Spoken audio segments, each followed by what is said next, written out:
नमस्कार, मैं हूं सिद्धार्थ प्रकाश।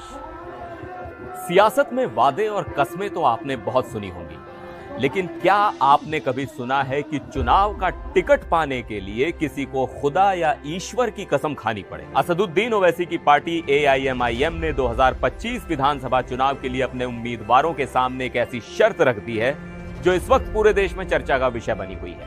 शर्त है, खुदा की कसम खाकर कहो कि पार्टी से गद्दारी नहीं करोगे। सुनील कुमार पासवान ईश्वर का शपथ लेकर यह प्रण लेता हूं कि मैं AIMIM पार्टी का सदस्य हूं। शुरू अल्लाह के नाम से जो बड़ा मेहरबान और निहायत रहम वाला है। मैं मोहम्मद कैफी शमशीर अल्लाह रब्बुल इज़्ज़त को हाजिर और नाजिर जानकर दो गवाहों की मौजूदगी में पूरे विश्वास, खुशी और रजामंदी के साथ हल्फ उठाता हूं कि मैं ऑल इंडिया मजलिस इत्तेहादुल मुस्लिमीन का एक नियमित सदस्य हूँ। मुझे इसके विचार, सिद्धांत और नेतृत्व पूरा भरोसा है। इसलिए मैं अल्लाह का नाम पर कसम खाता हूँ कि मैं इसके सभी नियमों, सिद्धांतों और भारत के संविधान को पालन करूंगा। आज इसी अनोखी शपथ की पूरी कहानी को समझेंगे, जानेंगे कि आखिर ओवैसी को अपने ही नेताओं पर इतना अविश्वास क्यों है। पार्टी के प्रदेश अध्यक्ष अख्तरुल इमाम ने भी इस बात की पुष्टि की है। उनका कहना है कि ये कदम इसलिए उठाया गया है ताकि चुनाव जीतने के बाद उनके विधायक पाला ना बने। तो आखिर इस शपथ पत्र में ऐसा क्या लिखा है जिसे लेकर इतनी चर्चा हो रही है? मैं आपको पढ़कर सुनाता हूं। इसमें लिखा है, मैं यानी उम्मीदवार का नाम खुदा या ईश्वर की शपथ लेता हूं कि AIMIM का सदस्य हूं।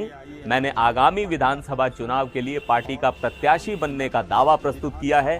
यदि पार्टी मुझे चुनाव लड़ने का अवसर प्रदान करती है तो मैं पार्टी के प्रति वफादार रहते हुए चुनाव में जीत हासिल करूंगा और हमेशा पार्टी में बना रहूंगा। यदि मुझे टिकट नहीं मिलता है तो भी मैं पार्टी के इस निर्णय का कोई विरोध नहीं करूंगा और पार्टी द्वारा घोषित उम्मीदवार का पूरा समर्थन करूंगा। मैं ये शपथ खुदा या ईश्वर को साक्षी मानकर दो गवाहों के समक्ष ले रहा हूं।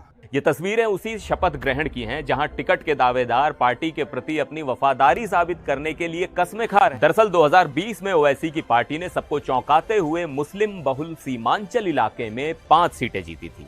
ये एक बड़ी कामयाबी थी, लेकिन इस जीत की खुशी ज्यादा दिन नहीं टिकी। कुछ ही समय बाद 5 में से 4 विधायक पार्टी छोड़कर RJD में शामिल हो गए। ये AIMIM के लिए एक बहुत बड़ा झटका था। पार्टी टूट गई और ओवैसी के हाथ में सिर्फ एक विधायक रह गया।